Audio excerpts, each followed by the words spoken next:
കേരള വിഷൻ്റെ നാട്ടുപോരിലേക്ക് എല്ലാ പ്രേക്ഷകർക്കും സ്വാഗതം. തിരൂരങ്ങാടി നിയമസഭാ മണ്ഡലത്തിലെ തിരഞ്ഞെടുപ്പാണ് നമ്മൾ ഇന്നിവിടെ ചർച്ച ചെയ്യുന്നത്. എല്ലാവർക്കും നമസ്കാരം.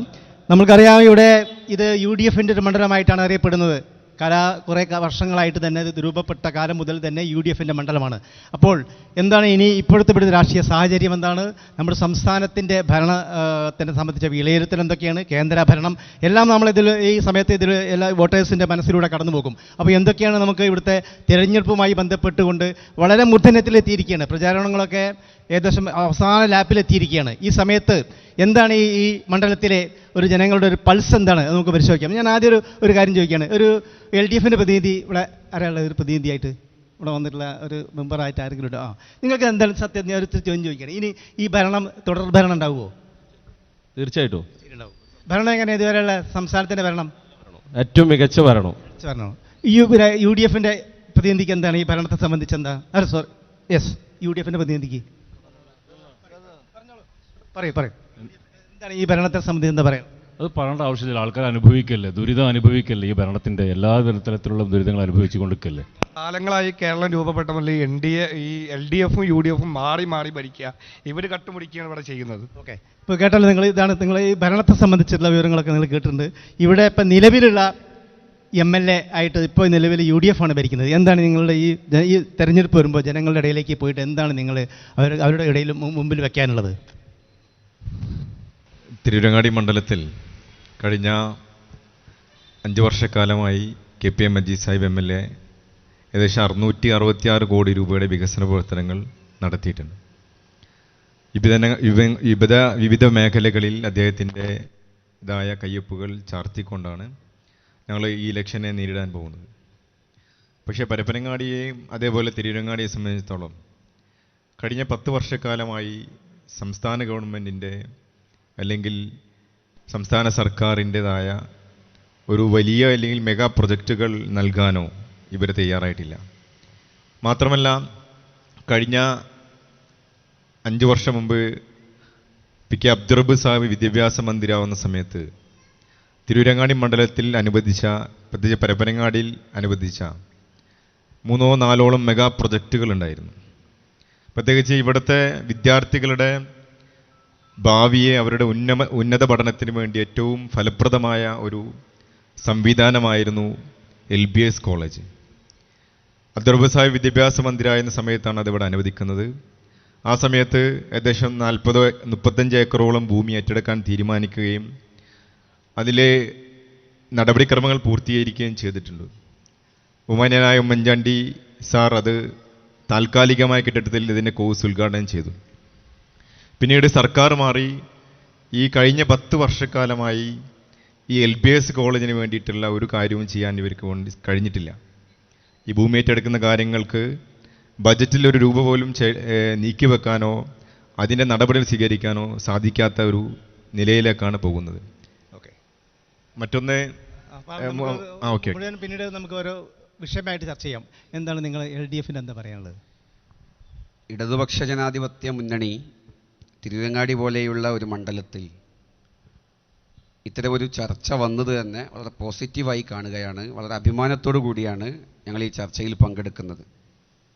കാരണം കേരള രൂപീകരണ ശേഷം മുതൽ ഇങ്ങോട്ട് 63 വർഷത്തിലധികമായി ഇവിടെ ഭരിച്ചു കൊണ്ടിരിക്കുന്ന, അല്ലെങ്കിൽ ഇവിടെ മാൻഡേറ്റ് കിട്ടിയിട്ടുള്ള മുസ്ലിം ലീഗിൻ്റെ UDFൻ്റെ ഭരണാധികാരികൾ ഈ മണ്ഡലത്തോട് എന്ത് ചെയ്തു എന്ന് ജനങ്ങളോട് പറയാൻ ഞങ്ങൾക്ക് കിട്ടിയ ഏറ്റവും പ്രധാനപ്പെട്ട അവസരമായിട്ടാണ് ഈ ചർച്ചയെ ഞാൻ കാണുന്നത്.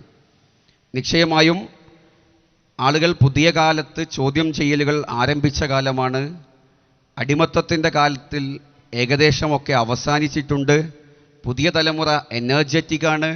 അവർക്ക് കാര്യങ്ങളെക്കുറിച്ച് വ്യക്തമായ ധാരണയുണ്ട്, ബോധമുണ്ട്.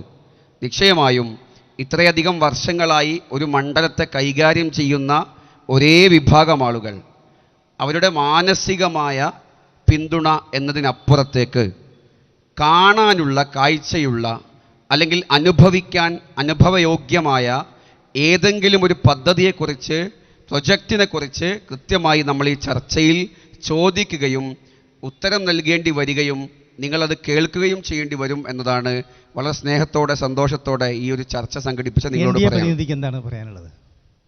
നമസ്കാരം.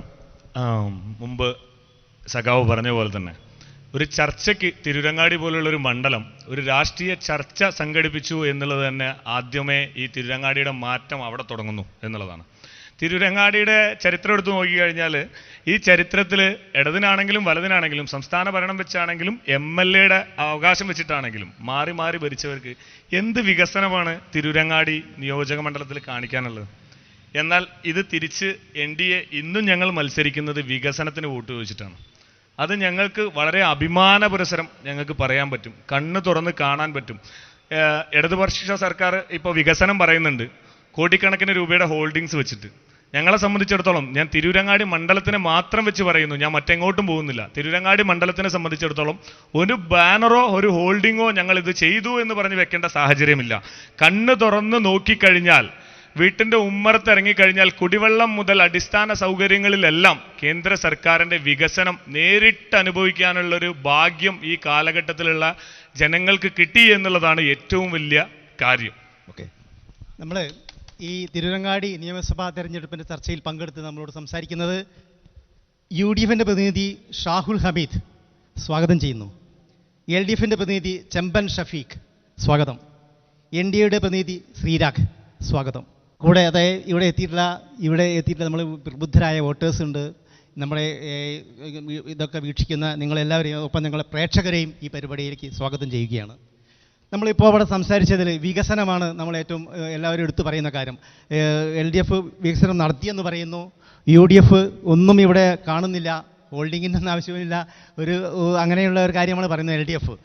NDAയും അത് തന്നെയാണ് പറയുന്നത്. അപ്പോൾ വികസനം സത്യത്തിൽ നടത്തേണ്ടത് സംസ്ഥാന ഗവൺമെൻറ്റിൻ്റെ എന്തെങ്കിലും അവഗണന കൊണ്ടാണോ വികസനം നടക്കാതെ പോയിട്ടുള്ളത്? അങ്ങനെയാണോ? അത് തീർച്ചയായും ഞാൻ നേരത്തെ സൂചിപ്പിച്ചതുപോലെ തന്നെ സംസ്ഥാന ഗവൺമെൻറ്റിൻ്റെ അവഗണന കഴിഞ്ഞ 10 വർഷക്കാലമായി അനുഭവിക്കുന്ന ഒരു വിഭാഗമാണ് തിരുവനങ്ങാടി മണ്ഡലത്തിലെ ജനങ്ങൾ, പ്രത്യേകിച്ച് പരപ്പനങ്ങാടിക്കാർ. അത് ഞാൻ നേരത്തെ പറഞ്ഞ ഈ LBS കോളേജ് ആയാലും സയൻസ് പാർക്ക് ആയാലും ജനങ്ങളുടെ നികുതിപ്പണം കൊണ്ട് അന്ന് വിഭാവനം ചെയ്തൊരു പദ്ധതി, അതിൻ്റെ 90% HK അബ്ദുറബ്ബ് സാഹിബ് മന്ത്രിയായ സമയത്ത് പൂർത്തീകരിച്ച, അദ്ദേഹം പിന്നീട് MLA ആയ സമയത്തും പൂർത്തീകരിച്ചൊരു പദ്ധതി, അതിൻ്റെ ഒരു 10% കഴിഞ്ഞ 10 വർഷക്കാലമായി ഒരു രൂപ പോലും തരാതെ അതിനെ ഇല്ലാതാക്കുന്ന നടപടിയാണ് സ്വീകരിച്ചത്. അതേപോലെ തന്നെയാണ് നമ്മളെ പരപ്പനങ്ങാടിയിലെ ഇൻഡോർ സ്റ്റേഡിയവും അബ്ദുറബ്ബ് സാഹിബിൻ്റെ ഫണ്ട് കൊണ്ട് നിർമ്മിച്ച ഒരു സ്റ്റേഡിയമാണ്. അതിനും 90% വർക്കുകൾ പൂർത്തീകരിച്ചു. പക്ഷേ പിന്നീട് ഈ 10 വർഷക്കാലമായി തിരൂരങ്ങാടി എന്ന് പറയുന്ന നിയോജകമണ്ഡലം ഇല്ല എന്ന രീതിയിലാണ് ഈ സർക്കാർ, LDF സർക്കാർ ഈ തിരുരങ്ങാടിക്കാരോട് ഈ ഒരു ചിറ്റമ നയം. അതിലിടയ്ക്ക് ചോദിക്കുകയാണ്, ഈ ഇത്രയും വർഷം ഇവിടെ ഭരിച്ചു ഉള്ളത് കൊണ്ട് UDF ആണല്ലോ ഇവിടുത്തെ ഭരണം നോക്കിയിരുന്നത്, അപ്പോൾ അതുകൊണ്ട് ആ ഒരു ഔട്ട്പുട്ട് ഇവിടുത്തെ ജനങ്ങൾക്ക് കിട്ടിയിട്ടുണ്ടോ? ഇത്രയും വർഷം ഭരിച്ചതിൻ്റെ ഫലമാണ്. പരപ്പനങ്ങാടി എന്ന് പറയുന്നത് പുഴയാൽ ചുറ്റപ്പെട്ട ഒരു പ്രദേശമാണ്. പാലത്തിങ്ങളിൽ ചെമ്മാട്ടേക്ക് പോകണമെങ്കിൽ അവിടെ പാലം വേണം, നിർമ്മിച്ചത് UDF ഭരണകാലത്താണ്. അതുപോലെ തന്നെ കടലോണ്ടിയിൽ നിന്ന് പരപ്പനങ്ങാടിൽ നിന്ന് കടലോണ്ടി പാലം കഴിഞ്ഞിട്ട് പോകണം, അവിടെ പാലം നിർമ്മിച്ചത് നഹാസ് സാഹിബാണ്. അതേപോലെ പുരപ്പഴ പാലം നിർമ്മിച്ചത് ഈ നമ്മുടെ ഭരണകാലത്താണ്. ഈ പരപ്പനങ്ങാടി എന്ന് പറയുന്ന അത് ഉള്ളണത്തുള്ള ആ പാലവും നിർമ്മിച്ചത് UDF ആണ്. പരപ്പനങ്ങാടി എന്ന് പറഞ്ഞാൽ പുഴയാൽ ചുറ്റപ്പെട്ടൊരു പ്രദേശത്തെ ഗതാഗത യോഗ്യമാക്കി. അതേപോലെ തന്നെ പരപ്പനങ്ങാടിയിലെ LP school, UP school, government LP school UP സ്കൂളാക്കി മാറ്റി, ഗവൺമെൻറ് UP സ്കൂൾ ഹൈസ്കൂളായി മാറ്റി. അങ്ങനെ അതേപോലെ ഇനിയിപ്പോൾ നമ്മൾ 10 വർഷമേ ആവശ്യപ്പെട്ടിരിക്കുന്നു നെടുവ ഹൈസ്കൂൾ ഹയർ സെക്കൻഡറി സ്കൂളാക്കണമെന്ന്. കാരണം പരപ്പനങ്ങാടിലെ ഏക ഗവൺമെൻറ് ഹൈസ്കൂളാണ് നെടുവ സ്കൂൾ. ഈ 10 വർഷക്കാലമായി ആ അബ്ദുറബ്ബ് സാഹിബ് അന്ന് ഹൈസ്കൂളായി ഉയർത്തിയതിനു ശേഷം നിരന്തരമായി പരപ്പനങ്ങാടിക്കാർ ആവശ്യപ്പെട്ട് പോലും അത് ഹയർ സെക്കൻഡറി സ്കൂൾ ആക്കാൻ വേണ്ടി ഈ ഗവൺമെൻറ് തയ്യാറായില്ല. അങ്ങനെ വിദ്യാഭ്യാസ രംഗത്ത് ഈ മണ്ഡലത്തോട് തീരെ പരിഗണിക്കാത്ത രീതിയിലാണ് പോകുന്നത്. ആരോഗ്യ രംഗത്താണെങ്കിൽ പരപ്പനങ്ങാടിയിലെ പ്രധാനപ്പെട്ട ഓരോ മേഖല എടുക്കാം. വിദ്യാഭ്യാസ രംഗത്ത് എന്താണ് അവഗണന കാണിക്കുന്നത്? എൻ്റെ ഷാഹുലിൻ്റെ ദീർഘകാലമായുള്ള സുഹൃത്താണ്. ഈ പറഞ്ഞതെല്ലാം അതിലേക്കൊക്കെ ഞാൻ വരാം. അല്ലെങ്കിൽ ഞാൻ കേൾക്കാതെ പോയൊരു പേരുണ്ട്, ഷാഹുൽ സംസാരിച്ചതിൽ ഒരൊറ്റ തവണ പോലും കേൾക്കാത്തൊരു പേരാണ് ഈ കഴിഞ്ഞ MLA KPA മജീദിൻ്റെ പേര്. അങ്ങനെ ഒരു MLA നമുക്ക് ഉണ്ടായിരുന്നു കേട്ടോ, ഞാനത് ആദ്യമേ പറയാൻ. അദ്ദേഹത്തിൻ്റെ പേര് ഇവിടെ പറയാൻ പോലും ഷാഹുലിന് സാധിക്കുന്നില്ല എന്ന് പറഞ്ഞാൽ ഈ കഴിഞ്ഞ 5 വർഷം അദ്ദേഹം ഇവിടെ ഒന്നും ചെയ്തിട്ടില്ല എന്നാണ് അതിൻ്റെ അർത്ഥം. അതുകൊണ്ട് തന്നെ ആ തരത്തിൽ അദ്ദേഹത്തെ ഞാൻ ഓർമ്മപ്പെടുത്തുകയാണ്. ഇനി അങ്ങനെ ചെയ്തിട്ടുണ്ട്, ഞാൻ എൻ്റെ മറ്റു വിഷയങ്ങളിലേക്കൊക്കെ വരുന്ന ഒരൊറ്റ സിംഗിൾ ചോദ്യമാണ്. ഒരു ഡിബേറ്റ് ആണല്ലോ, ഒരു സിംഗിൾ ചോദ്യം ഷാവുലിനോട് ചോദിക്കാൻ, UDF പ്രതിനിധിയോട് ചോദിക്കാണ്. NDAയുടെ പ്രതിനിധിയിലേക്ക് ഞാൻ വരാം. അതിന് മുൻപ് ഷാവുൽ ഇത്ര സംസാരിച്ചതിരിക്കും മറ്റു മറുപടിയിലേക്ക് വരാൻ ചോദ്യം, ആ ചോദ്യത്തിൻ്റെ ഉത്തരം ഒറ്റ സിംഗിൾ ചോദ്യമാണ്, ഡയറക്റ്റ് ചോദ്യമാണ്. ഒരൊറ്റ ചോദ്യം, അതായത് ഈ KPA മജീദ് എന്ന നിങ്ങളുടെ MLA ഇക്കഴിഞ്ഞ 5 വർഷം എന്ന് പറഞ്ഞാൽ 5×365 ദിവസം അയാൾ ഇവിടുത്തെ MLA ആയിട്ട്, അദ്ദേഹം ഇവിടുത്തെ MLA ആയിട്ട് അദ്ദേഹം നടപ്പിലാക്കിയ ഏതെങ്കിലും ഒരു തനതായ പദ്ധതി, ഏതെങ്കിലും ഒരു ഫ്ലാഗ്ഷിപ്പ് പ്രൊജക്റ്റ് ഇവിടെ പറഞ്ഞാൽ ഈ ചർച്ച തുടക്കത്തിൽ തന്നെ ഞാൻ അവസാനിപ്പിച്ചു. അങ്ങനെ വല്ലതും പറയാനുണ്ടോ? ഓക്കെ, ഇത് ഡിബേറ്റ് ആണല്ലോ. പിന്നെ നേരത്തെ പറഞ്ഞ പോലെ തന്നെ ഞാൻ നേരത്തെ പറഞ്ഞ ഈ പ്രധാനപ്പെട്ട മെഗാ പ്രൊജക്റ്റുകളുടെ പൂർത്തീകരണത്തിനാണ് MLA KPA മജീദ് സാഹിബിനെ നമ്മൾ വിജയിപ്പിച്ചിട്ടുള്ളത്. അദ്ദേഹത്തിൻ്റെ സമയത്ത് തന്നെ ഈ പറയുന്ന കോടതി സമുച്ചയം, ഈ കോടതി സമയം പൂർത്തീകരിക്കുന്നതിന് വേണ്ടി അദ്ദേഹം ആവശ്യപ്പെട്ടിട്ട് ഈ കോടതി സമുച്ചയത്തിന് വേണ്ടി ഫണ്ട് നൽകാൻ തയ്യാറായില്ല. അങ്ങനെ അദ്ദേഹം നിരന്തരമായി ഈ വിഷയം നിയമസഭയിൽ ഉന്നയിച്ചിട്ട് പോലും നൽകാൻ തയ്യാറായി. 100 വർഷക്കാലം പഴക്കമുള്ളൊരു കോടതിയാണ്. പക്ഷേ പിന്നീട് ഇവിടുത്തെ ബാർ അസോസിയേഷനെ ബന്ധപ്പെട്ടുകൊണ്ട് അദ്ദേഹം തന്നെ ഹൈക്കോടതിയിൽ സർക്കാരിനെതിരെ കേസ് കൊടുത്തതിന് ഫലമായാണ് നമ്മുടെ പരപ്പനങ്ങാടിയിലെ ഒരു വികസന പ്രവർത്തനത്തിന് ഒരു MLAക്ക് കോടതിയിൽ പോകേണ്ട ഗതികേട് വന്നത് ഈ പരപ്പനങ്ങാടിയിലാണ്. അതുകൊണ്ട് തന്നെ ഈ ഭരിക്കുന്ന സർക്കാർ അവര് നൽകാത്തതിന് പേരിൽ കോടതിയിൽ പോകേണ്ടി വരുന്ന ഗതികേടിലേക്ക് വന്നത് ഈ പരപ്പനങ്ങാടിയിലാണ്. ഞാനൊരു ഡയറക്റ്റ് ചോദ്യം ചോദിച്ചത്, കൈയടിക്കുന്നത് ശ്രദ്ധിക്കേണ്ട. എന്റെ ചോദ്യം വളരെ സ്പെസിഫിക് ആയിരുന്നു. എന്തായിരുന്നു ഫ്ലാഗ്ഷിപ്പ് പ്രൊജക്റ്റ്? ഒരു MLAയുടെ ഫ്ലാഗ്ഷിപ്പ് പ്രൊജക്റ്റ് എന്ന് പറഞ്ഞാൽ അതിന് അദ്ദേഹത്തിൻ്റെതായ വിഷനിൽ ഈ മണ്ഡലത്തിൽ ആരംഭിച്ച ഒരു പ്രൊജക്റ്റ് എന്താണെന്ന് അത് പറയാൻ ഷാവുലിന് സാധിച്ചിട്ടില്ല. ഇനി കോടതിയിലേക്ക് വരാം. 25 കോടി രൂപയാണ് കോടതി സമുച്ചയത്തിന് വേണ്ടി ഇവിടെ അനുവദിക്കപ്പെട്ടിട്ടുള്ളത്. ശ്രദ്ധിക്കേണ്ട കാര്യം, ആ അനുവദിക്കപ്പെട്ട ഫണ്ടെല്ലാം തന്നെ PWD ഫണ്ടിൽ നിന്നാണ് അനുവദിച്ചിട്ടുള്ളത്. കേരള സർക്കാർ അനുവദിച്ച ഫണ്ടാണ്. ഞാൻ പറയുന്നു, ഈ കേസ് കൊടുത്ത വിഷയം ഗൗരവമായി ആലോചിക്കേണ്ടത് തന്നെയാണ്. 18.5 കോടി രൂപ ഒരു കേസും കൊടുക്കാതെ തന്നെ പരപ്പനങ്ങാടി കോടതി സമുച്ചയത്തിന് വേണ്ടി പ്രഖ്യാപിക്കപ്പെടുകയും അതിൻ്റെ പണികൾ നടക്കുകയും ചെയ്തിട്ടുണ്ട്.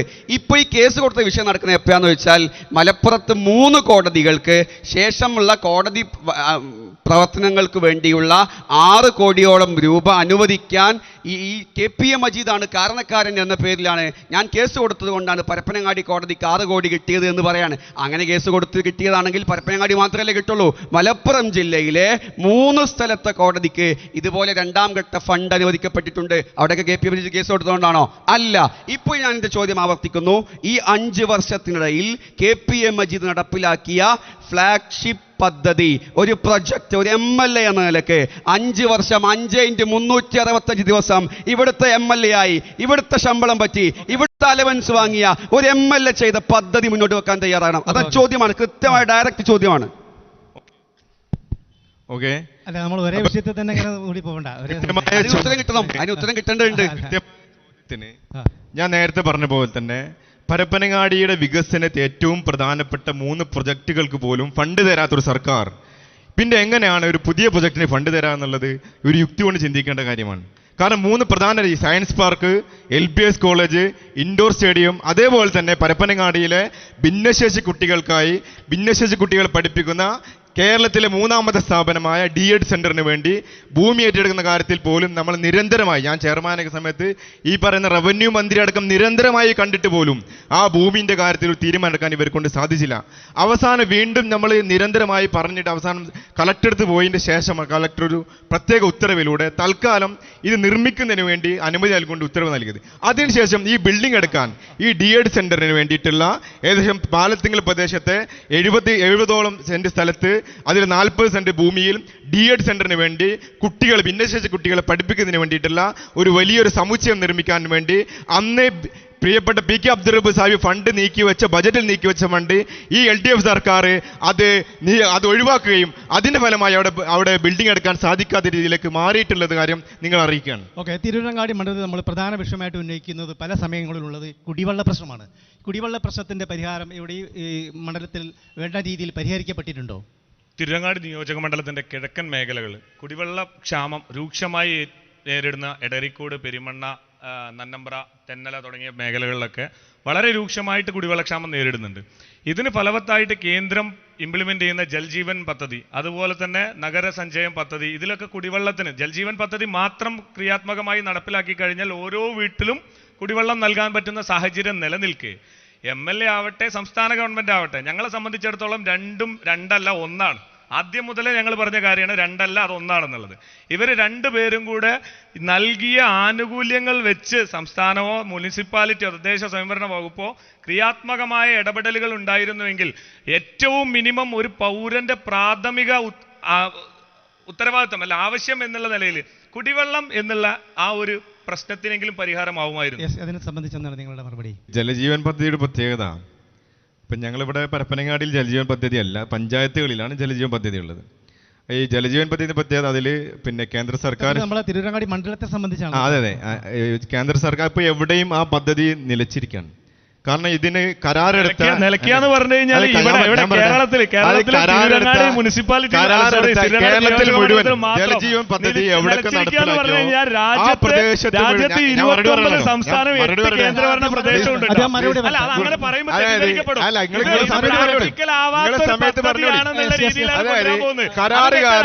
കരാറുകാർക്ക് ഫണ്ട് കൊടുക്കാത്തതിന്റെ പേരിൽ ആ പദ്ധതി നിലച്ചിരിക്കുകയാണ്. അതായത് ജലജീവൻ പദ്ധതിക്ക് ഫണ്ട് കൊടുക്കാത്തതിന്റെ പേരിൽ ആ പദ്ധതി നിലച്ചിരിക്കുകയാണ്. പിന്നെ പരപ്പനങ്ങാടിയിൽ നമ്മൾ കൊടുക്കുന്ന അമൃത് പദ്ധതിയാണ്. അതിവിടെ നമ്മളിവിടെ 22 കോടി രൂപയുടെ പദ്ധതി നമ്മുടെ MLA മുഖേന തന്നെ നമുക്ക് ലഭിച്ചു. MLA മുഖേന എങ്ങനെയാണ് ആദ്യം മനസ്സിലാക്കേണ്ടത്, കേന്ദ്ര സർക്കാർ ഒരു മുനിസിപ്പാലിറ്റിക്കും ഒരു പഞ്ചായത്തിന് പോലും നേരിട്ട് ഫണ്ട് കൊടുക്കുന്നില്ല.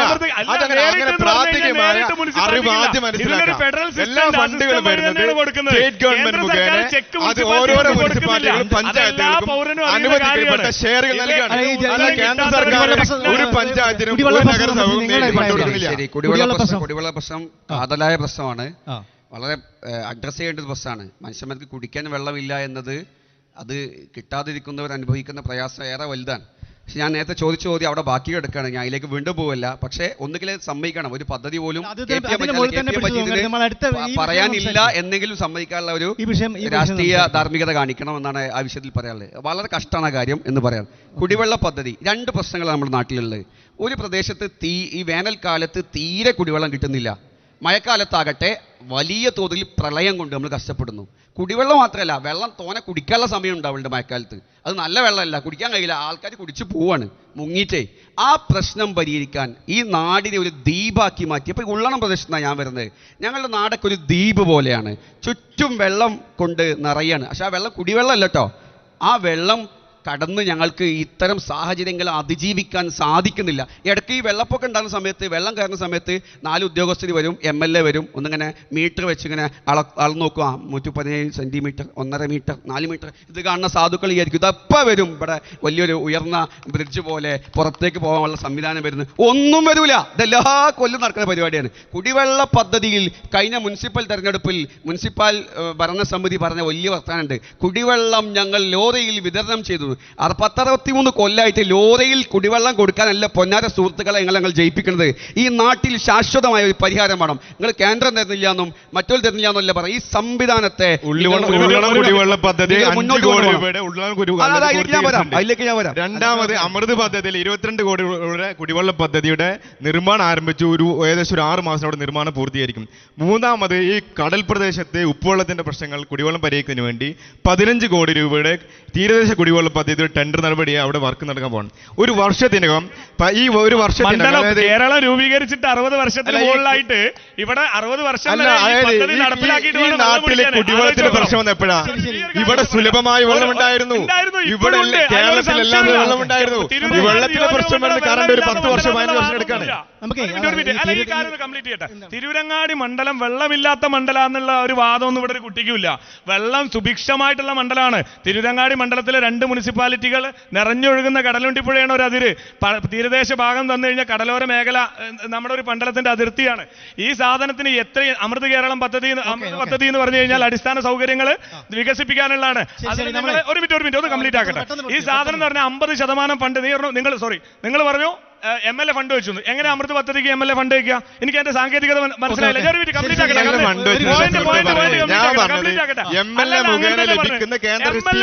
ഞാൻ ചോദിക്കട്ടെ, അമൃത് പദ്ധതി സംസ്ഥാന സർക്കാർ ഞാൻ ചോദിച്ചത് സ്പെസിഫൈ ചെയ്തിട്ട് അമൃത് പദ്ധതിയുടെ കാര്യമാണ്.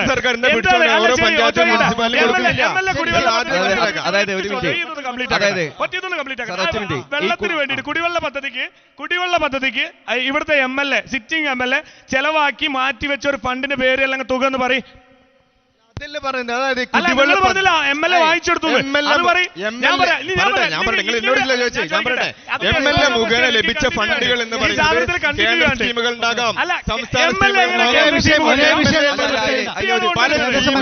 പദ്ധതി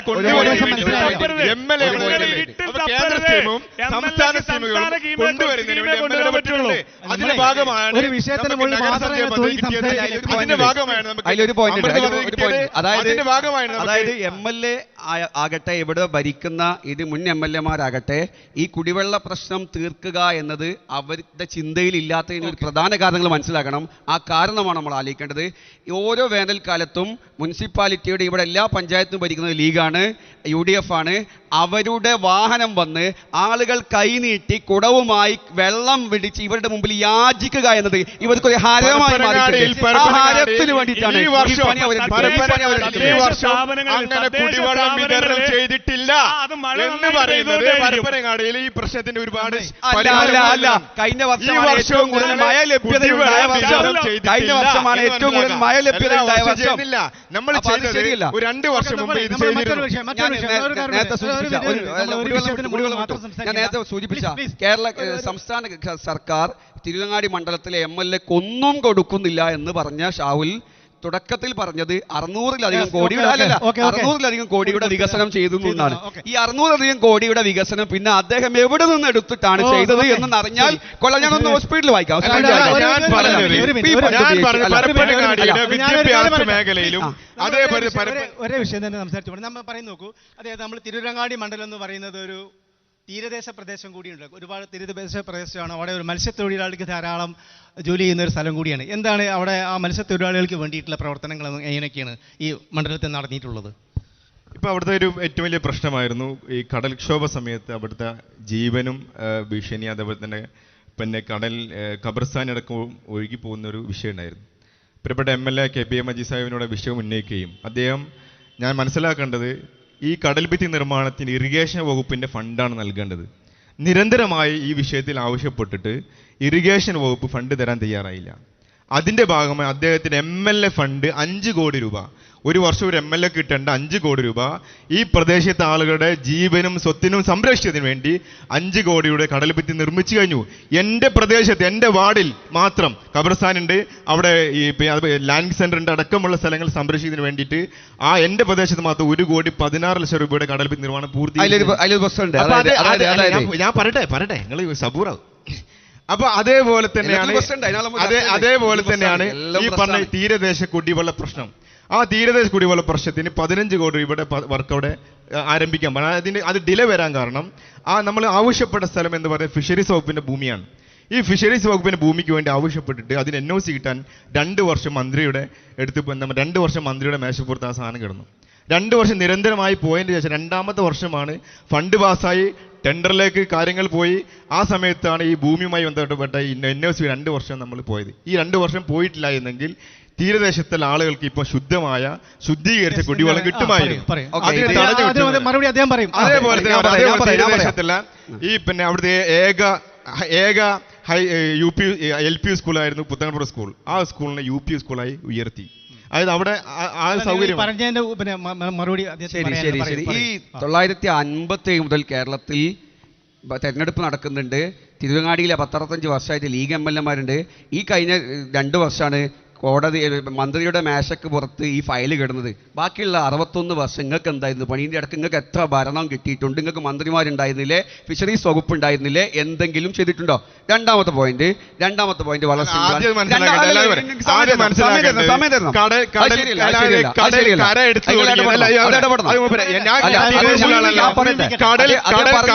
തുടങ്ങിയത്, അതായത് 1 കിലോമീറ്ററോളം കടലെടുത്തിട്ടുണ്ട്.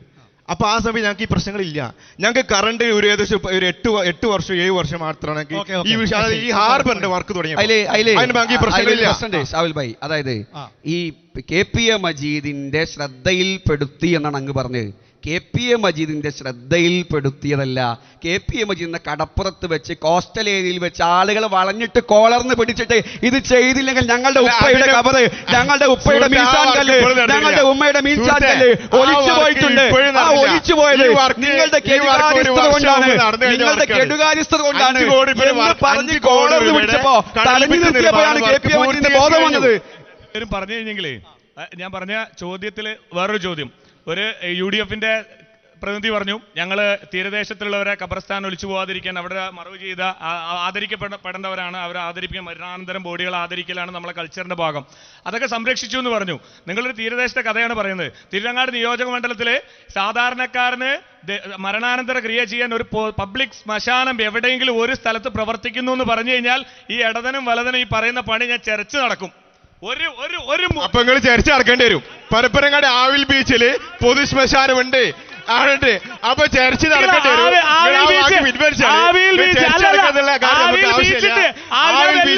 പരപ്പനങ്ങാടിൽ പൊതു ശ്മശാനമുണ്ട്, ശ്മശാനം ഉണ്ട് എന്നുള്ളത് ക്രിയാത്മ ആ വാർഡിൽ ഉണ്ട് എന്ന് പറഞ്ഞ് മാറ്റി വെച്ചിട്ട് കാര്യമില്ല. എങ്ങനെ ഞാൻ ചോദിക്കുന്നു, ഷാഹുൽ ഹമീദ് അവിടെ മുനിസിപ്പൽ ചെയർമാനായിട്ട് ഇരുന്ന ഒരു വ്യക്തിയാണ്. ഞാൻ ചോദിക്കട്ടെ, പരപ്പനങ്ങാടി മുനിസിപ്പാലിറ്റിയിലെ പൊതു ശ്മശാനം എങ്ങനെ പ്രവർത്തിക്കുന്നു ഇവിടെ എക്സ്പ്ലെയിൻ ചെയ്യാൻ പറ്റുമോ? ഈ പൊതുസമൂഹത്തിന്റെ മുന്നിൽ എക്സ്പ്ലെയിൻ ചെയ്യാൻ പറ്റുമോ? അതിന്റെ പ്രവർത്തനം എങ്ങനെയാണെന്നുള്ളത് ഞാൻ വെല്ലുവിളിക്കുന്നു.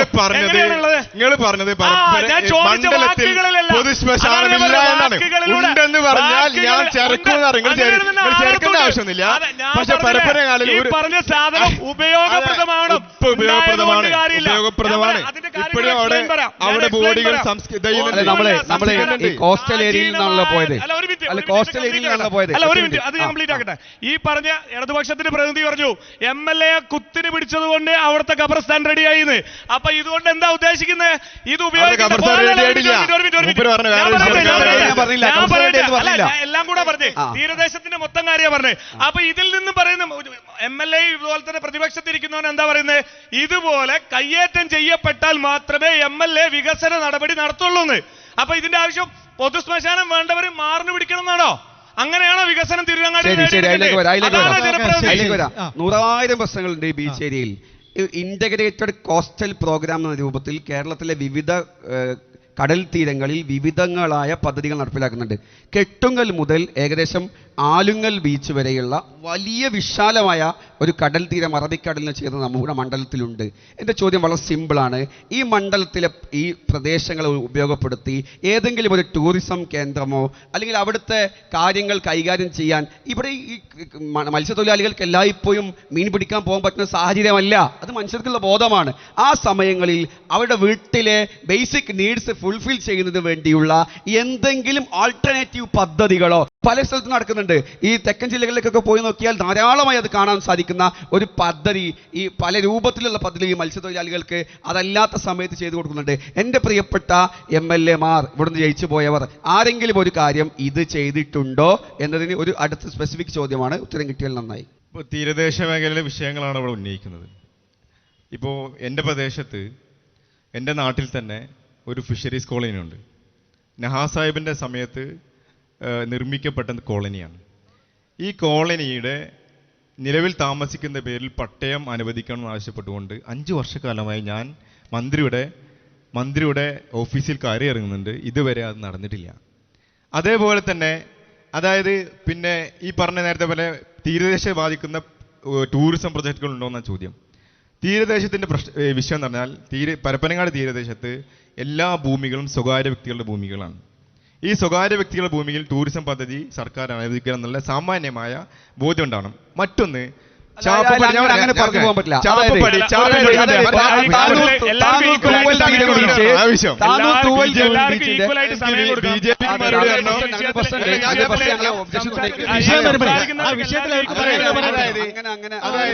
ചാപ്പപ്പടിയിൽ ഇറിഗേഷന്റെ ഭൂമിയുണ്ട്. അവിടെ ഈ ടൂറിസം പദ്ധതിക്ക് വേണ്ടി ഞാനുള്ള സമയത്ത് തന്നെ അപേക്ഷ കൊടുത്തിരുന്നു.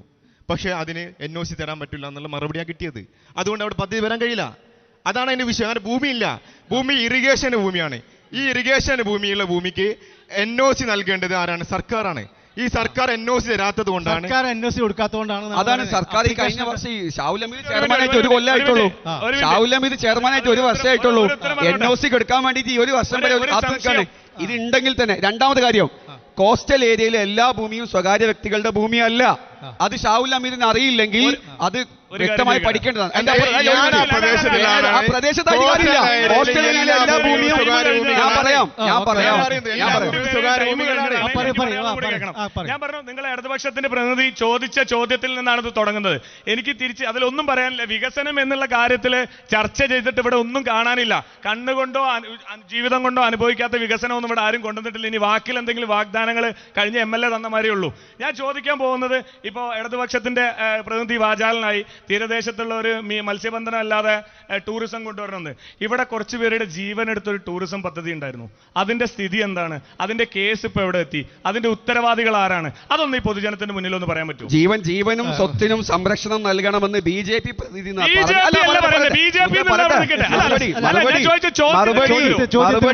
മറുപടിയാണ്.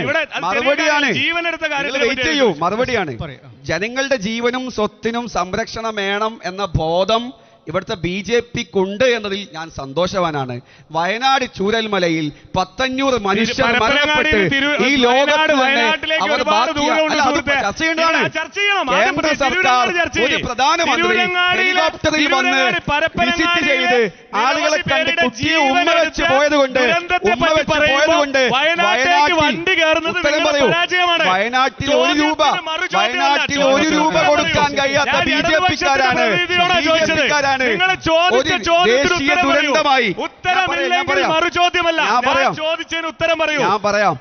ഞാൻ പറയാം. അതിന്റെ ബോട്ട് അപകടവുമായി ബന്ധപ്പെട്ട എല്ലാ നടപടികളും നടന്നുകൊണ്ടിരിക്കുന്നുണ്ട്. എല്ലാ നടപടികളും നടക്കുന്നുണ്ടെന്ന് ഞങ്ങൾക്കറിയാം. ഇൻഷുറൻസ് പരിരക്ഷയൊക്കെ സാധാരണഗതിയിൽ എത്രത്തോളം കിട്ടി? കേന്ദ്രം എന്ത് കൊടുത്തു? നഷ്ടപരിഹാരം, ജീവനാംശം എന്ത് കൊടുത്തു? സംസ്ഥാനം എന്ത് കൊടുത്തു? എത്ര കിട്ടി? ഇതൊക്കെ പബ്ലിക് ഡൊമൈനിൽ അവൈലബിൾ ആണ്. അതൊരു ക്രിമിനൽ ഒഫൻസ് ആയി എടുത്ത് നിങ്ങൾ എന്ത് നടപടി സ്വീകരിച്ചു? അതിന് ആരൊത്താശ ചെയ്തു? നിങ്ങളെ ടൂറിസം മന്ത്രി പറയുന്നത് ഉത്തരവാദിത്ത ടൂറിസം എന്നുള്ളതാണ് ആ വാക്ക് ഉപയോഗിക്കുന്നത്. ആ ടൂറിസത്തിൽ നിങ്ങൾക്ക് എന്ത് ഉത്തരവാദിത്തമാണ്? താനൂർ ബോട്ട് അപകടത്തിലെ ഏറ്റവും പ്രധാനപ്പെട്ട വിഷയം ഇപ്പോഴും കറണ്ടായി നടന്നുകൊണ്ടിരിക്കുന്നത്, ബോട്ട് അപകടത്തിൽ നിന്ന് രക്ഷപ്പെട്ട 2 കുട്ടികളുണ്ട്. ജർഷ എന്ന കുട്ടിയും ഫാത്തിമ എന്ന് പറഞ്ഞൊരു കുട്ടിയുണ്ട്. ഇപ്പോൾ ആ കുട്ടിക്ക് 13 വയസ്സാണ്. മറ്റു കുട്ടിക്ക് അന്ന് 1.5 വയസ്സായിരുന്നു. ഇപ്പോൾ കുട്ടിക്ക് ഏകദേശം 5 വയസ്സായി. ഈ 2 കുട്ടികൾ, ജർഷ എന്ന് പറയുന്ന കുട്ടി, പേരെടുത്ത് പറയുന്നത് അല്ല, അതിപ്പോ ചാനലിലൊക്കെ വന്നതാണ്, പേരെടുത്തുകൊണ്ട് കുഴപ്പമൊന്നുമില്ല. ഈ കഴിഞ്ഞ ആഴ്ച ചാനൽ വന്നിരുന്നു. ഈ കുട്ടിയുടെ പിതാവ് കഴിഞ്ഞ 3 വർഷമായി ആ കുട്ടിയുടെ തുടർ ചികിത്സയ്ക്ക് വേണ്ടി, മനസ്സിലാക്കേണ്ടത് ഈ കുട്ടി അവിടെ നിന്ന് വന്നതിന് ശേഷം ഈ നിമിഷം വരെ ആ കുട്ടി ചികിത്സ കൊണ്ടിരിക്കുകയാണ്.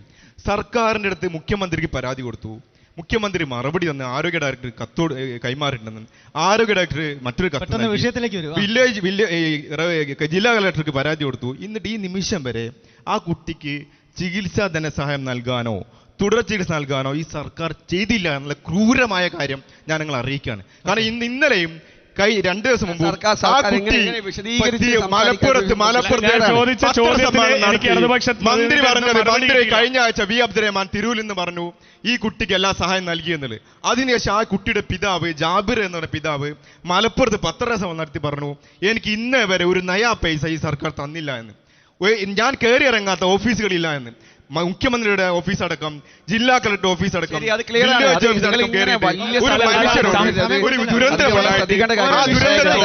പിന്തിരിയുന്ന നടപടി ഈ സർക്കാർ ചെയ്യുന്നത് ഏറ്റവും വലിയ ഉദാഹരണമാണ് പരപ്പനങ്ങാടിൽ താനൂർ ബോട്ട് അപകടം. ശരി, ഇനി ഞാൻ സംസാരിക്കാന്ന് വിചാരിക്കുന്നു. ഓക്കെ, അതാണ് മറുപടി പെട്ടെന്ന് ചോദ്യം അതിന്റെ ബുദ്ധിമുട്ട് ഞാൻ അനുഭവിക്കുന്നുണ്ട്.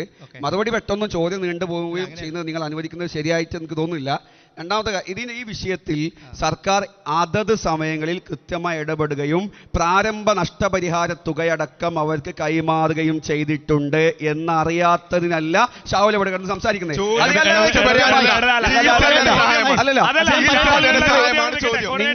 നഷ്ടപരിഹാരമല്ല. ഒരു മറുപടി പറയട്ടെ, മറുപടി പറയട്ടെ. ചികിത്സ ഞാൻ നൽകിയിട്ടുണ്ടോ? സ്പെസിഫിക് ചോദ്യം, സ്പെസിഫിക് ഉത്തരം പറയും. ചികിത്സാ സഹായം നൽകിയിട്ടുണ്ട്. ഈ കുട്ടിക്ക് ചികിത്സാ സഹായം എത്ര രൂപ നൽകിയിട്ടുണ്ട് എവിടെ എന്ന് എത്ര രൂപ മന്ത്രി തന്നെ എന്ന്? കഴിഞ്ഞ ദിവസങ്ങളിൽ ഇല്ല, അത് സംസാരിച്ചതാണ്. കളവാണെന്ന് അതിന്റെ പിതാവ് മന്ത്രി പറയാം. പറഞ്ഞത് കള്ളമാണെന്ന് ആ. മലപ്പുറത്ത് ആ കുട്ടിയുടെ പിതാവ് പത്രസമ്മേളനം നടത്തി പറഞ്ഞു. എന്നിട്ട് നിങ്ങൾ പറയുന്നു കൊടുത്തു എന്ന് എത്ര രൂപ എവിടെ വെച്ച് പറയൂ. ഇത്തരം സ്പെസിഫിക് ചോദ്യങ്ങളിലേക്ക് നിങ്ങൾ കൂടി എത്തിയാൽ എനിക്ക് വലിയ സന്തോഷമുണ്ട്. ഏതായാലും അല്ല, ഈ ചോദിക്കുന്ന ചോദ്യം ഇപ്പോഴും നിലനിൽക്കുകയാണ്. ഇത് ഇവിടുത്തെ പ്രത്യേകിച്ച് എല്ലാവരുടെയും ഹൃദയത്തിൽ ഉണ്ടാക്കിയ ഏറ്റവും വലിയ മുറിവാണ്. ഹൃദയത്തിൽ വോട്ടപകടം മാത്രമല്ല, വയനാടുണ്ട്. കേന്ദ്ര ഗവൺമെന്റ് എന്താണ്? ഞങ്ങൾ ശ്രീലങ്കക്കാരല്ല, വയനാട്ടുകാർ ശ്രീലങ്കക്കാരല്ല, ഇന്ത്യക്കാരാണ്. ഇന്ത്യക്കാരാണ്. 400-500 കുടുംബങ്ങൾ ഒലിച്ചു പോയിട്ട് നിങ്ങൾ എന്തെങ്കിലും ചെയ്തിട്ട് വർത്തമാനം പറയണം. നിങ്ങൾ എന്തെങ്കിലും ചെയ്തിട്ട് വർത്തമാനം പറയണം. ഉത്തരവാദി അതൊരു പ്ലാൻഡ് മർഡർ ആണെന്നുള്ള രീതിയിലേക്ക് ക്രിമിനൽ ഒഫൻസ് ആയിട്ട് എടുത്തുകൊണ്ട് അതിന് നിലവിൽ ഉത്തരവാദികളായിട്ടുള്ള ആളുകള് ആര് എന്ത് അതിനെന്ത് ക്രിമിനൽ നടപടി എടുത്തോ. വയനാടിലെ ദുരന്തം പ്ലാൻഡ് മർഡർ ആണോ? വയനാട് കേൾക്കുന്നവരില്ലേ? അല്ല, ഞാൻ പറഞ്ഞല്ലോ, സർക്കാർ കൃത്യമായി അല്ല, ഒരു മിനിറ്റ്. പരപ്പനങ്ങാടിയിലെ ബോട്ട് ദുരന്തം പറയുമ്പോ വയനാട്ടിലെ ദുരന്തം ഇതെന്താണ്? സർക്കാർ കൃത്യമായി ഇങ്ങനെ ഒച്ചയുണ്ടാക്കുന്നവരുടെ ഈ ശബ്ദം എങ്ങാനും ആ വയനാട്ടിലെ പാവപ്പെട്ടവർക്ക് വേണ്ടി പൊങ്ങിയിരുന്നുവെങ്കിൽ എന്ന് ആശിച്ചു പോവുകയാണ് സുഹൃത്തുക്കളെ, ആശിച്ചു പോവുകയാണ്. നാണമുണ്ട്, അഭിമാനമുണ്ട്. അതായത് ഹെലികോപ്റ്റർ ശോഭിക്കാതിരിക്കൂ. വയനാടിന് വേണ്ടി നിങ്ങൾ എന്ത് ചെയ്തു എന്നതാണ് ചോദ്യം. വയനാടിന് വേണ്ടി നിങ്ങൾ എന്ത് ചെയ്തു എന്ന ചോദ്യം. മണ്ഡലത്തിൽ സ്വന്തം ചവിട്ടി നിൽക്കുന്ന മണ്ണില് അതാണ് ഞാൻ പറഞ്ഞത്. കൃത്യമായി ആദ്യം നഷ്ടപരിഹാരം നൽകണം. എന്ത് നടന്നു? നഷ്ടപരിഹാരം കേന്ദ്ര സർക്കാരും കൊടുത്തിട്ടുണ്ട്. ഞാൻ ചോദിച്ചു, ഇത്തരത്തിലൊരു ക്രിമിനൽ ഒഫൻസ് നടന്നിട്ട് ഒരു വിഷയത്തിന്റെ മുകളിൽ തന്നെ സംസാരിക്കണ്ട. ഇതൊരു ജനപ്രതിനിധി നേതൃത്വം പരപ്പനങ്ങാടിയെ കുറിച്ചാണ്. വയനാട് പറയുന്നതാണ് ഇവിടുത്തെ BJP-ക്കാരുടെ ആഗ്രഹം. വയനാട് പറയല്ലേ? വയനാട് ശ്രീലങ്കയിലാണോ? വയനാടും പറയും, താന്നൂരും പറയും. നിങ്ങൾ എന്താ മനസ്സിലാക്കിയത്? വയനാടും പറയും, താന്നൂരും പറയും. വയനാടും പറയും, താന്നൂരും പറയും. നിങ്ങൾ എന്താ മനസ്സിലാക്കിയത്? ബഹളം വെച്ചാൽ ചർച്ച നടക്കില്ല. ബഹളം വെച്ചാൽ ചർച്ച.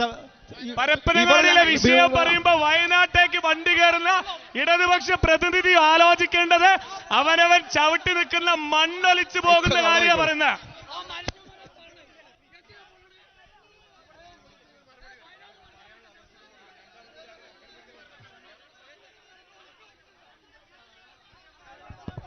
അല്ല സുഹൃത്തുക്കളെ, ഉത്തരേന്ത്യയിലെ അസഹിഷ്ണുത ഇവിടെ കാണിക്കല്ലേ. ഇത് കേരളമാണ്, കേരളം. അവിടെ ഇരിക്കും. നിങ്ങൾ പറയട്ടെ. മറുപടിയുണ്ട്. നോക്കേണ്ടത് നിന്റെ കാൽ കീഴിലേക്കാണ്.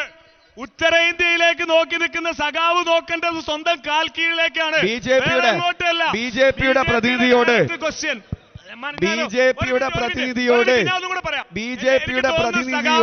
എനിക്ക് ഇടതുപക്ഷ സഖാവിന് ഈ ചോദ്യം മനസ്സിലായില്ല എന്നൊരു ഡൗട്ട് എനിക്കുണ്ട്. ഞാൻ പറയാം സൈലന്റ്. നിങ്ങൾ സൈലന്റ് ആവൂ. അല്ല, നിങ്ങൾ കച്ചവടം കൊണ്ടൊന്നും കാര്യമില്ല. നമ്മൾ കച്ചവടം ഒന്നല്ല. ഞങ്ങൾ ഇവിടെ സൗഹാർദ്ദത്തിൽ മീറ്റിംഗ്. നിങ്ങളും ആ സൗഹാർദ്ദം കാണിക്കണം. നിങ്ങളും ആ സൗഹാർദ്ദം കാണിക്കണം സുഹൃത്തുക്കളെ. ഞങ്ങളിവിടെ സൗഹാർദ്ദത്തിലാണ് മീറ്റിംഗ് കൂടുന്നത്. നിങ്ങളും ആ സൗഹാർദ്ദം കാണിക്കണം, പക്വത കാണിക്കണം. ഞങ്ങളിവിടെ വളരെ സ്നേഹത്തോടെയാണ് സംസാരിക്കുന്നത്. തിരൂരങ്ങാടിയിലുള്ള എന്റെ സുഹൃത്തുക്കളോടാ പറയാനുള്ളത്, ഈ ചോദ്യത്തിന് നിങ്ങളെ സൈഡിൽ നിന്ന് ഒരു അസഹിഷ്ണുത ഏതെങ്കിലും രീതിയിൽ ഒച്ചപ്പാടുണ്ടാക്കിയാൽ ഈ സഖാവിന് ഇവിടുന്ന് ഉത്തരം പറയാതെ പോകാനുള്ള ഒരു അവസരം ഉണ്ടാക്കി കൊടുക്കും.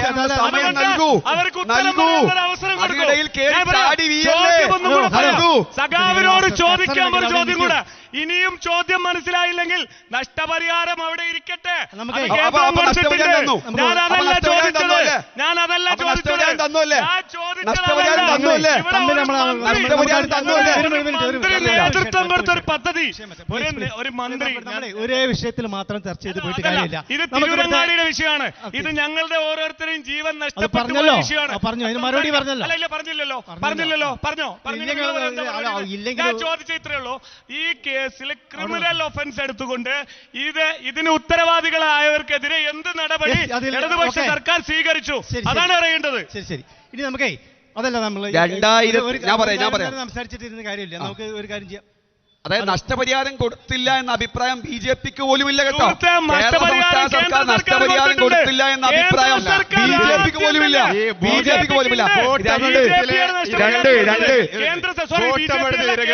പറയാൻ കേരള സർക്കാർ നഷ്ടപരിഹാരം കൊടുത്തിട്ടുണ്ട്, കേന്ദ്ര സർക്കാരും കൊടുത്തിട്ടുണ്ട്. അല്ല, അത് സമ്മതിച്ചല്ലോ. നല്ല കാര്യം.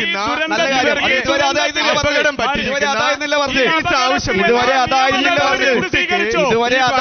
പറഞ്ഞില്ല. ഇതുവരെ അങ്ങനെ ഒരു അഭിപ്രായം നിങ്ങൾക്ക് ഉണ്ടായിരുന്നില്ല. ഈ വാഗ്വാദങ്ങൾക്കിടയിൽ രണ്ടുപേരും സംസ്ഥാന സർക്കാർ ഈ തരത്തിൽ അതിനെ കണ്ടിട്ടുണ്ട് എന്ന് പറയുന്ന നന്ദിയുണ്ട്. ഇത്തരത്തിലൊരു ഒഫൻസ് ഏതായാലും എന്ത് നിയമ നടപടി സ്വീകരിച്ചു? എഫ്ഐആർ ഇട്ടോ? അതൊരു മാൻമേഡ് ദുരന്തമാണ് താനൂരിൽ നടന്നത്. അതിൽ മന്ത്രിയുടെ ഓഫീസിൽ പങ്കുണ്ട് എന്ന് പറഞ്ഞു. ഇലക്ഷന് മുമ്പ് നമ്മളിവിടെ വിദ്യാഭ്യാസ മേഖലയെ കുറിച്ചാണ് റിപ്പോർട്ട് പ്രകാരം മന്ത്രിയുടെ ഓഫീസ് അടക്കം ഈ വോട്ട് സർവീസിന് വേണ്ടി ഇടപെട്ടു എന്ന്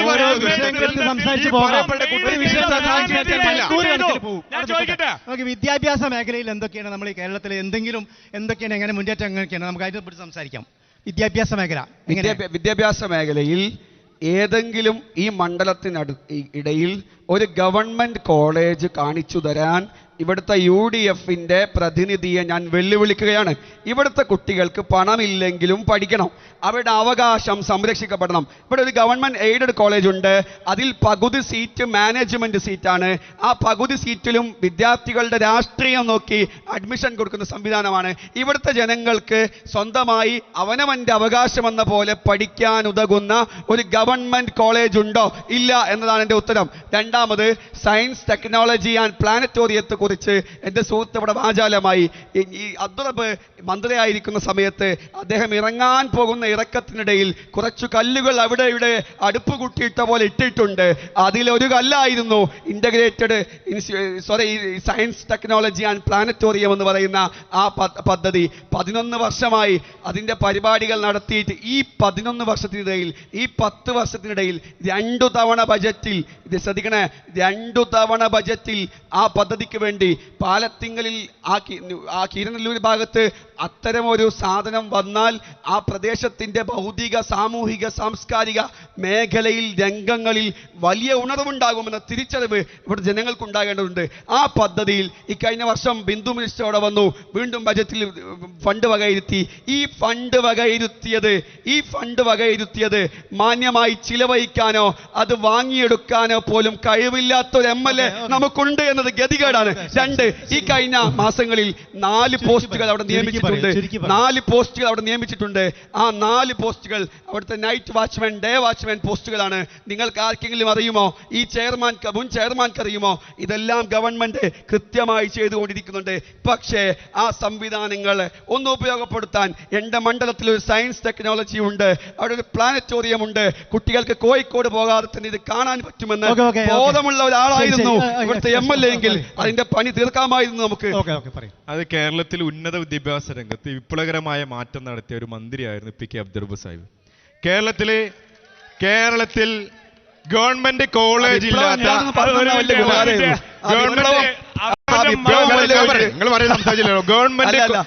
ഗവൺമെന്റ് കോളേജ് ഇല്ലാത്ത മണ്ഡലങ്ങളിൽ ഗവൺമെന്റ് കോളേജ് അനുവദിച്ചു. ബഹുമാനപ്പെട്ട CPMന്റെ മുൻ സംസ്ഥാന സെക്രട്ടറി ആയിരുന്ന കോടിയേരി ബാലകൃഷ്ണന്റെ മണ്ഡലത്തിലടക്കം, അത് VS അച്യുതാനന്ദ എന്ന മണ്ഡലത്തിലടക്കം അന്നാണ് ഗവൺമെന്റ് കോളേജ് ആ മണ്ഡലത്തിൽ വന്നത്. അതിന്റെ ഭാഗമായി ഇവിടെ LBS കോളേജ് വന്നു. ഈ LBS കോളേജ് കോടിയേരി ബാലകൃഷ്ണന്റെ മണ്ഡലത്തിൽ പോലും കോളേജ് കൊടുക്കാൻ തയ്യാറായ സ്വന്തം മണ്ഡലത്തിൽ ഗവൺമെന്റ് കോളേജ് കൊടുക്കാൻ എന്ന് സ്വന്തം പറയുന്ന മണ്ഡലത്തിൽ CPM ഗവൺമെന്റ് കോളേജ് ന്റെ കൊടുക്കാൻ തലമുറ മറന്നുപോയി. നേതാവിനെ മുഖ്യമന്ത്രിയെ പോയി കണ്ടിട്ട് പോലും നയാ പൈസ LBSന് വേണ്ടി നീക്കിവെക്കാത്ത ഒരു സർക്കാരാണ് വിദ്യാഭ്യാസത്തെ പറ്റിയും ഉന്നത വിദ്യാഭ്യാസത്തെ പറ്റിയും ഇവിടെ വാചാലമാകുന്നത്. വിദ്യാഭ്യാസത്തിന്റെ കാര്യം മണ്ഡലത്തിലേക്ക് നോക്കുമ്പോൾ ഈ പറഞ്ഞ നിർഭാഗ്യവാന്മാരായ ആളുകളാണ് ഈ നിൽക്കുന്നവർ, ഞാനടക്കം. ഒരു വിദ്യാഭ്യാസ മന്ത്രി സമീപകാലത്ത് വന്ന മണ്ഡലമാണ് നമ്മുടെ മണ്ഡലം. ഈ മണ്ഡലത്തിൽ ഈ കൂടിയിരിക്കുന്നവർ സ്വന്തം പരിശോധിച്ചാൽ അറിയാം, നല്ലൊരു വിഭാഗം ആളുകളുടെ മക്കൾ ബാംഗ്ലൂരോ മംഗലാപുരത്തോ ചെന്നൈയിലോ മറ്റെവിടെയെങ്കിലും പോയിട്ട് നഴ്സിംഗിനോ എഞ്ചിനീയറിംഗിനോ പഠിച്ചുകൊണ്ടിരിക്കുന്ന സാഹചര്യമുള്ളത്. എന്തുകൊണ്ട് അവനവന്റെ മക്കൾക്ക് സ്വന്തം സ്ഥലത്ത് ഒരു കോളേജിൽ നല്ല രീതിയിൽ കാലഘട്ടത്തിന്റെ വിദ്യാഭ്യാസം നൽകാൻ പറ്റുന്നില്ല എന്നുള്ളത് MLA-യോടും സംസ്ഥാന ഗവൺമെന്റിനോടും ഒരു NDA പ്രതിനിധി, ഒരു പൊതുജനം എന്നുള്ള രീതിയിൽ ചോദിക്കാനുള്ള ഒരു ചോദ്യമാണ്. അതായത് കോടിയേരി ബാലകൃഷ്ണന്റെ കോളേജിൽ മണ്ഡലത്തിൽ പോലും കോടിയേരി ബാലകൃഷ്ണന്റെ മണ്ഡലത്തിൽ പോലും ഒരു ഗവൺമെന്റ് കോളേജ് പോലും ഈ 10 വർഷത്തിനിടയ്ക്ക് അനുവദിക്കാത്ത സർക്കാർ 60 സർവകലാശാലയടക്കം നോക്കുകുത്തിയായി ഇവരുടെ ഉന്നത വിദ്യാഭ്യാസത്തെ പാടെ തകർത്തൊരു സർക്കാരാണ് ഇപ്പൊ 10 വർഷം അതായത് കോടിയേരി ബാലകൃഷ്ണന്റെ കോടിയേരി ബാലകൃഷ്ണന്റെ മണ്ഡലത്തിൽ പോലും കോളേജ് അനുവദിച്ച എന്തിനാണ് പരപ്പനങ്ങാടി LBS എന്തുകൊണ്ട് LBS നിർത്തിക്കൂടാ? അവസ്ഥ എന്താ? LBSന്റെ അവസ്ഥ എന്താ? LBSന്റെ അവസ്ഥ എന്താ?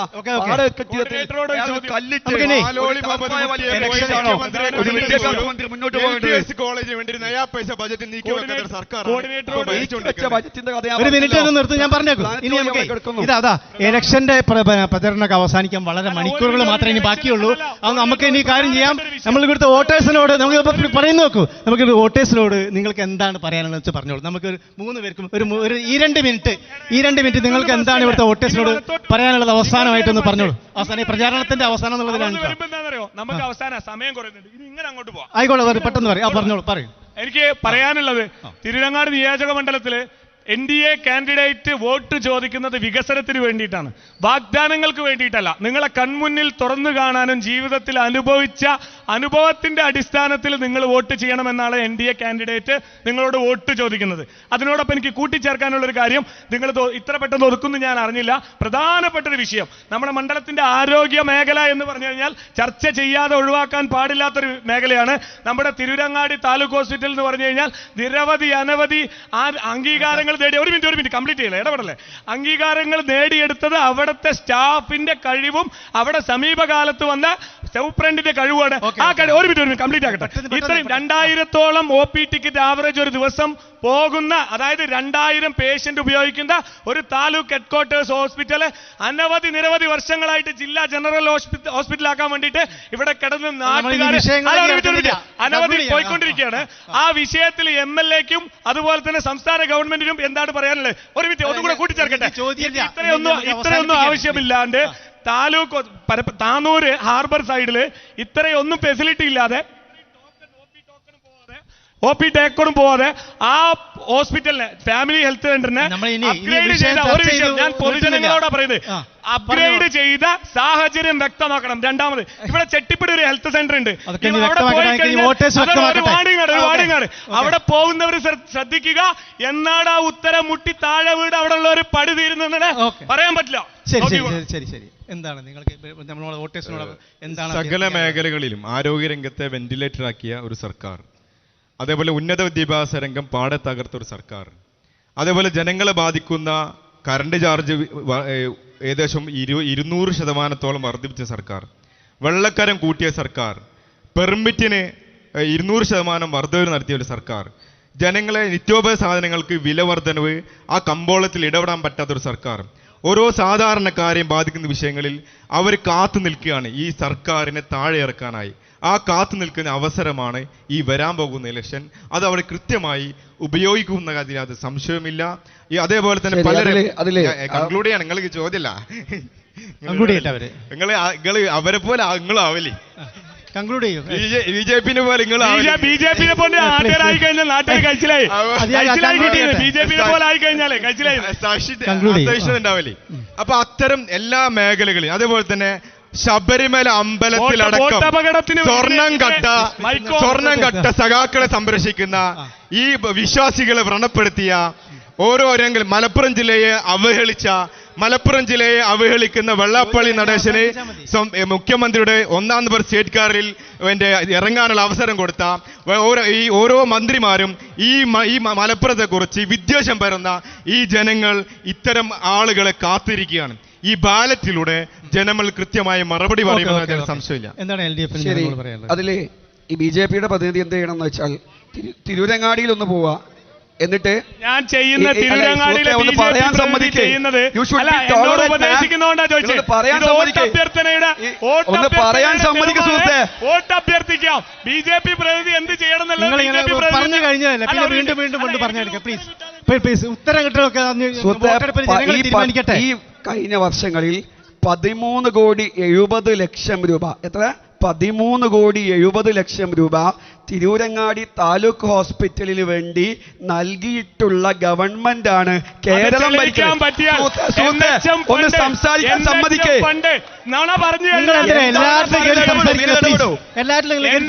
കഴിഞ്ഞല്ലോ, വൈൻഡപ്പ് ചെയ്യല്ലേ? വൈൻഡപ്പ് ചെയ്യുമ്പോ പിന്നെ അങ്ങനെയല്ല. നിങ്ങൾ എന്തെല്ലാം ഞാൻ കേട്ടുന്നില്ലേ? താങ്കളുടെ നിങ്ങൾ എന്തെല്ലാം പറഞ്ഞാൽ കേട്ടുന്നില്ലേ? 13,70,00,000 അന്വേഷിക്കാം. നിങ്ങൾക്ക് അധികം എന്താണ് ഈ സുഹൃത്ത് സംസാരിച്ചു കൊടുക്കുന്നത്? 13,70,00,000. രണ്ടാമത്തെ കാര്യം, ഈ ആരോഗ്യ മേഖല നിങ്ങൾക്കറിയുമോ?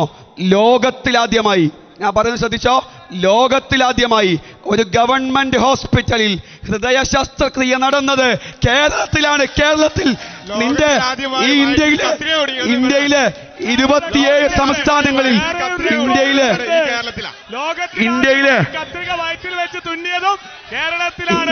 ഇതൊരു എന്തൊരു അസഹിഷ്ണുതയാണെന്ന് നോക്കണം.